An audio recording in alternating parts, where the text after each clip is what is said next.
Assalamualaikum warahmatullahi wabarakatuh, teman-teman sahabat Kicomania. Berjumpa kembali dengan saya atau channel kecil saya, Dayat Munai, teman-teman. Channel kecil yang selalu membahas konsisten perawatan murai batu dari nol sampai dengan juara. Dan channel yang menghadirkan burungnya secara langsung, teman-teman. Jadi setiap konten-konten saya ini saya selalu hadirkan burungnya secara langsung, ya, untuk teman-teman semua. Dan di video saat ini ya teman-teman, saya ingin memberikan judul atau ulasannya mengenai pemberian pur protein tinggi itu apakah sangat disarankan untuk murai batu, teman-teman. Atau judulnya pemberian pur protein tinggi itu sangat disarankan untuk murai batu atau tidak, teman-teman. Ya, karena di kolom komentar namanya saya selalu mendapatkan requestan seperti itu, teman. Jadi saya akan buatkan secara langsung. Tapi mohon maaf teman-teman, saya tidak hadirkan pur protein tingginya, teman-teman. Karena yang saya takutkan nanti ya pencemaran nama baik, teman-teman. Atau pencemaran produk ya, teman-teman. Atau klaim hak cipta ya. Jadi saya tidak lakukan, teman-teman. Nah, gini teman-teman. Langsung saja teman-teman saya bahas ya. Sebelum kita membahas tentang pur ya, teman-teman. Itu alangkah baiknya kita kembali lagi ke pribadi atau dasarnya murai batu kita masing-masing, teman-teman. Ya. Ada murai batu yang memang susah sekali gacor. Ya. Dan ada murai batu yang faktornya tinggi atau gacor, teman. Ya, harian gacor di tag lawan ada, teman. Tapi ada juga murai batu yang memang susah gacor dan susah faktor, teman-teman. Nah, itu kembali lagi ke karakternya. Untuk murai batu yang faktornya tinggi ya, itu kita nggak perlu lagi men-setting atau memberikan settingan dengan dasarnya tinggi, teman. Ya, karena apa ya? Kalau kita berikan settingan tinggi, yang ada burung tersebut itu malah cabul, teman-teman. Ya, untuk murai batu yang memang karakter faktornya tinggi. Ya, misalkan burungnya gacor, hariannya full materi, di tag ketemu lawan, kemudian kita berikan settingan kenceng ya, atau pur protein tinggi, yang ada dia malah menjadi cabul, teman-teman. Bahkan kita jarang mandi atau kita memberikan ulet juga, teman-teman, yang ada dia cabul. Tapi kalau untuk murai batu dengan karakter kondisinya faktornya rendah, itu biasanya kan dia susah gacor ya. Ya, itu kan alangkah baiknya kita berikan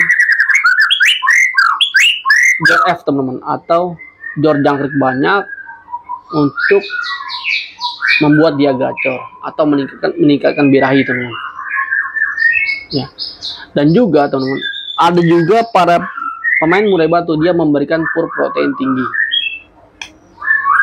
Ya. Jadi kalau saya sih tidak menyarankan ya untuk memakai pur protein tinggi. Tapi kalau teman-teman sudah terlanjur memakai pur protein tinggi, teman-teman lihat lagi dasar karakter murai batu, teman-teman. Kalau memang murai batunya itu susah gacor, ya, saya garis bawahi, dia susah gacor, nggak mau tarung, ya, dan burung tersebut juga faktornya kurang, itu saya rasa teman-teman kalau memberikan pur protein tinggi itu nggak apa-apa, silakan, teman-teman. Tapi kalau dia sudah gacor, alangkah baiknya kita ganti purnya dan kita stabilkan birahinya, teman-teman. Ya, biasanya juga kalau burung yang memakai pur protein tinggi itu jangkriknya nggak bisa banyak, teman-teman. Ya, biasanya itu jangkriknya itu dari 3 sampai dengan 5 ekor pagi dan sore.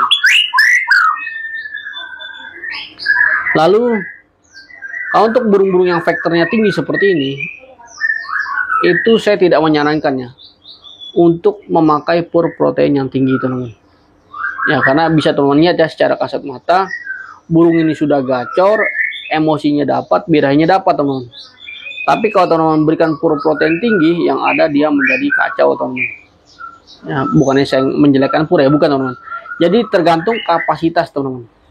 Kapasitas dan fungsi si murai batu, teman-teman. Ya, lagi-lagi saya katakan, itu kita kembali lagi ke dasar murai batu tersebut, teman-teman. Ya, ke dasar murai batu tersebut. Kalau burungnya vektornya tinggi, ya tentunya teman-teman nggak perlu ya. Tapi kalau burungnya nggak gacor, vektornya rendah, itu kalau teman-teman mau coba pakai pur protein tinggi, silakan teman-teman. Ya, itu sah-sah saja sih menurut saya, teman-teman.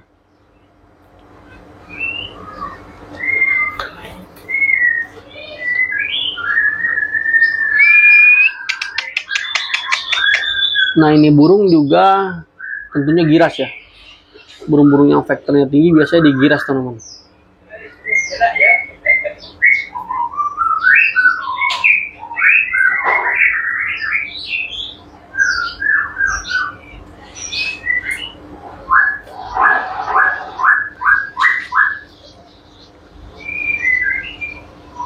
Nah, biasanya ya teman-teman kan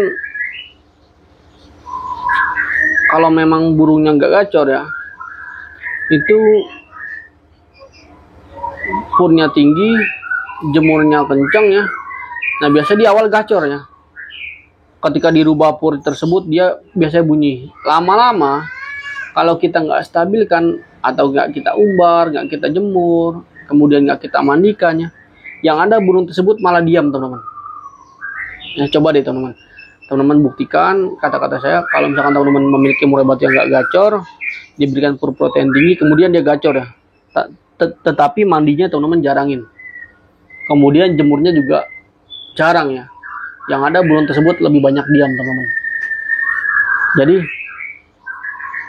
kalau saya pribadi ya, saya tidak menyarankannya untuk memakai pur protein tinggi. Nah, yang saya sarankan itu secara alami. Nah, untuk murai batu yang tidak gacor atau vektornya kurang, bisa dilakukan jangkriknya dibanyakin dulu, teman-teman. Kemudian pakai pur protein rendah. Setelah jangkrik dibanyakin, kemudian main jemur. Nah, setelah dijemur, burung kita berikan kroto. Kita lakukan sampai dia gacor, teman-teman. Tapi kalau dia masih nggak mau gacor juga, berarti krotonya kita stop. Kita main jangkrik banyak saja dan kita lakukan jemur sauna, teman-teman. Ya, itu sih cara yang alami. Tapi kalau teman-teman mau memiliki cara yang instannya atau melakukan cara instan, itu kalau mau memakai pur protein rendah, silakan saja, teman-teman. Tapi jangkriknya jangan terlalu banyak ya, karena kandungan nutrisi di pur protein tinggi itu sangat banyak, teman-teman. Bisa kadang ada kelabang ya, tepung jangkrik itu dicampur-campur, teman-teman. Biasanya purnya itu bentuknya ada yang coklat, teman-teman, tapi sangat bau amis, teman-teman. Berbeda dengan pur-pur yang protein rendah ya, itu biasanya nggak terlalu bau amis, teman-teman. Nah, burung ini, teman-teman, karena vektornya tinggi ya, dia jangkriknya juga nggak banyak ya, tapi saya stabilkan dengan kroto, teman-teman. Dan jemurnya juga nggak terlalu kencang ya untuk burung ini, teman-teman. Serta purnya juga tentunya pakai pur protein rendah loh, teman-teman. Nah, ada lagi, teman-teman. Biasanya burung-burung yang susah gacor itu biasanya burung-burung hutan ya. Murai batu hutan itu saya rasa bisa, teman-teman ya, dipakai pur protein tinggi bisa, teman-teman. Tapi kalau untuk murai batu ternakan yang seperti ini, saya sarankan jangan lah, teman-teman. Kita main stabil-stabil saja ya. Pakailah pur protein rendah saja, teman-teman. Nah,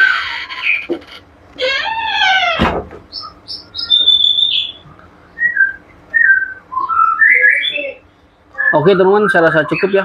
Itu dia pembahasan saya mengenai pur, teman-teman ya.